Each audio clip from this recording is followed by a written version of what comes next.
When things get rough in the market, who is the one guy that you can go cry to? It's your daddy. Big Daddy Dalio. Oh, daddy. All right, we haven't done a Dalio video in a while, so what better time than right now? Because right now is when we need the guidance from someone like Dalio. Unfortunately, his team at Bridgewater, the Dadettes, I guess is what they call themselves, they released a video explaining the impact of coronavirus on the market and why it's causing so much volatility, because the truth is no one actually knows what's gonna happen. So we got some notes, that broke down the video. I'm gonna go over those with you, and then we're also gonna go over whether a bottom in the market is coming soon. So it'll be our classic market update with a Dalio spin. Daddy wants to play. Of course, before we get into an explosive stocks checklist, with this amount of volatility, these are the types of stocks that really take off. So get that checklist. There's a link down below in the description and comments. It will show you the factors that we look for to find those stocks. Now then, on to our research straight from Macro Ops. Like always, Alex broke down the interview so you don't have to watch the whole thing. So let's go over what Team Bridgewater, the smartest macro people in the game, had to say. So first off, we all already know the global economy is going to take a major hit in Q1. But the big question going forward is how long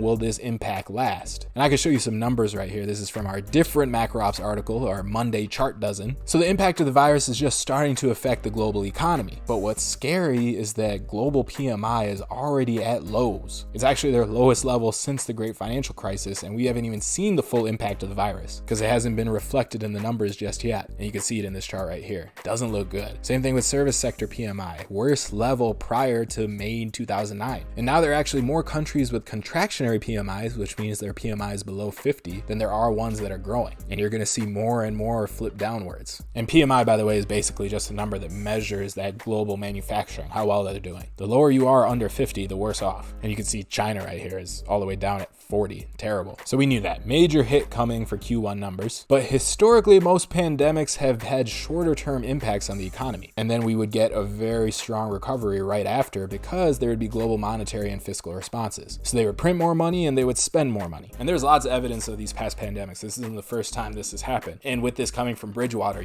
they have data that's better than anyone's. They're looking at markets going back to like ancient Rome. So when they give you a stat, you could trust it for the most part. No one else is getting that data. So normally it's a V-shaped recovery, right? Goes down, then quickly returns. But the key determinant on whether that shock cascades and makes things really bad and has a longer term impact is whether it flows into the credit system. And if it doesn't have that impact on the credit system, then the ultimate impact, like the total effect of what's happening, will be muted. It's not going to be that bad. Now the whole credit impact, I got to make a separate video about what can potentially happen there. It ended up being too much to fit into this video, so make sure you subscribe and we will go over that this week. And subscribe so you get the notification. Classic pitch I always make. You should do it. So two things are true right now. Never before in history have the central banks been more plugged into the global financial system and able and willing to provide liquidity to where it's needed. And you guys know that's been the story since the great financial crisis. Just the central banks across the world just finger whatting the economy, which is nice if you have money in the market because they just don't want to let it fall. Quick to cut those rates at the first sign of trouble, or if Trump complains a little bit. So yeah, people with money in the market, they get richer. There's more wealth disparity. It's good and terrible too. And plus, because we've been doing it for so long now, the world is at record high levels of debt. And the efficacy of monetary policy, which is that money printing that all these central banks do, is limited because rates are already so low. They are at the lower bound and the world is flush with liquidity already. You guys saw that bond move, right? The historic bond move. Market crashes,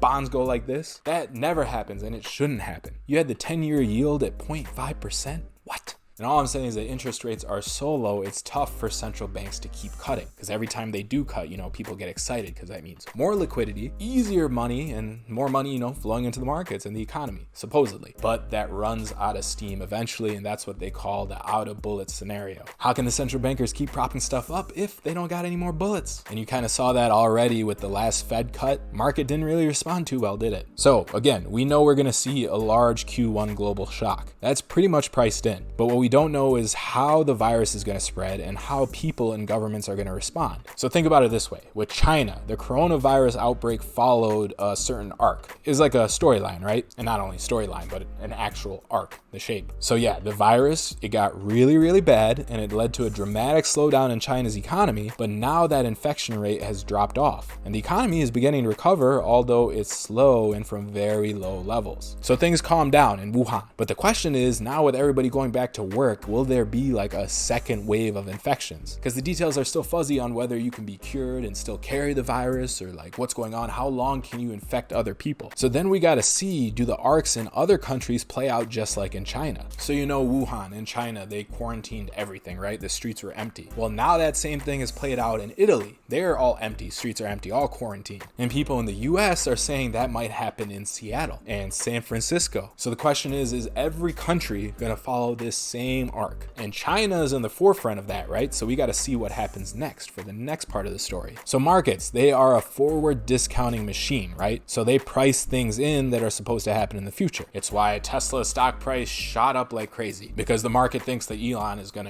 take over the world with his batteries and solar tech. And from the action we've been getting in this market with the crazy drops and the speed of those drops, you're kind of seeing the same thing, all of it being discounted and probably more than needs to be discounted, which is what Bridgewater is saying. The market under discounts events in the beginning and then over discounts them as they mature. So it's not perfect. The market isn't getting the situation perfectly right and pricing for that. It's all based off emotions, right? There's going to be overreactions. So when we're trying to figure out how much this Q1 drop, right, in all the manufacturing, how hard this is going to hit the markets, well, we got to see how much the market is actually pricing in, right? But right now it's difficult to say what the market is pricing due to profit expectations of this big Q1 hit, and also what it's pricing in due to the change in risk premium, the spread between equities and other assets like bonds. And risk premium, I've made a video about that way long ago. It's a little bit complicated, but in its simplest terms, risk premium is basically how much more you can make investing in stocks versus bonds. And the fact that stocks have been hit so hard, that actually increases the risk premium because there's more room if you bought it down here for it to go back up here. Bonds, on the other hand, are priced so high right now that there's not much return left with those. So when you're trying to see what the market is priced in, you're trying to separate this big Q1 hit that we're going to get and also the big changes in the risk premium that happen. It gets complicated, and that's why we let Bridgewater do it. That's why we got our daddy, right, to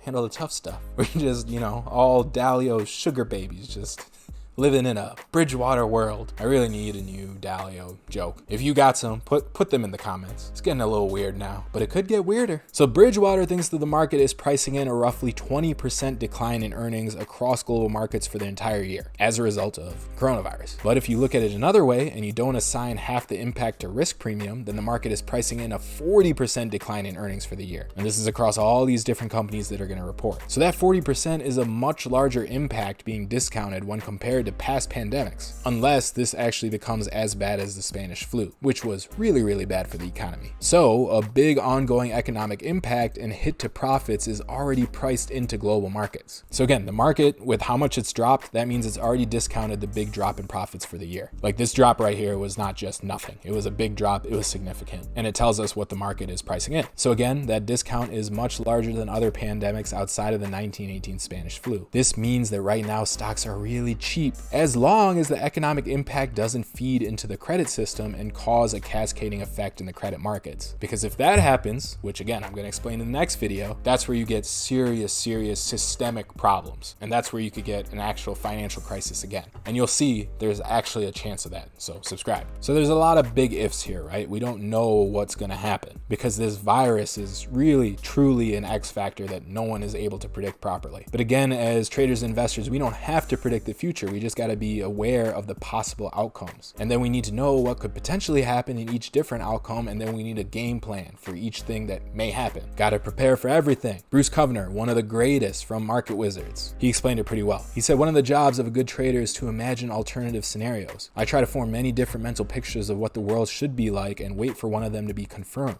You keep trying them all one at a time. Inevitably, most of these pictures will turn out to be wrong. That is, only a few elements of the picture may prove correct. But then all of a sudden you will find that in one picture, 9 out of 10 elements click, and that scenario becomes your image of the world reality. Get it? So that's what we're trying to do here. Figure out different scenarios. And then as new information comes in, we update those scenarios. And how are we able to do that? Because we are fallible. You like it? You like the name of the channel? That was the whole point, because you gotta be fallible to be a good trader. So thank you, Daddy and Bridgewater, for enlightening us. Now let's figure out if a bottom is near, because like we said, a lot of stuff is priced in, market has dropped a lot. We should see a bottom forming, right? Maybe. You can see right here, this yellow line is the put to call ratio, and it has shot up. That means all the complacency that we had before has been replaced with fear. And that's what we want, right? Because it's a contra-indicator. You want more and more people scared because that will be marking the market bottom. If everyone's super optimistic still, well, then we still got room to go to the lower bound. Well, that's much bigger picture. That's better. You can see this yellow line is at almost a high. So lots of people buying puts, which is the right to sell. They profit if the market goes lower, and they're buying those puts because they're scared. Sentiment, baby. And also, if we look at the percentage of stocks trading below their moving averages, we are hitting that bottom territory. So these little green highlighted areas are where you want to see the lines go. So right here is percentage of stocks below their 20-day moving average. Sorry, it's above their average. So you want a lower percentage above that average, and that's a better signal of a bottom. So you can see above their 20-day moving average, that is making a new low. Same with the 50, new low. 200 is actually still a little elevated compared to past lows. And then we can look at the advanced decline line right here, which again has fallen below this little green line right here, which usually marks a bottom as it has in the past. And that's hitting new lows. So like Alex says here, he's not convinced that we've seen the full capitulation dump yet, but it may come soon. And capitulation is when everyone just gets fed up, sells everything. You see a huge down move. I would have thought maybe we saw it Monday with that crazy move, but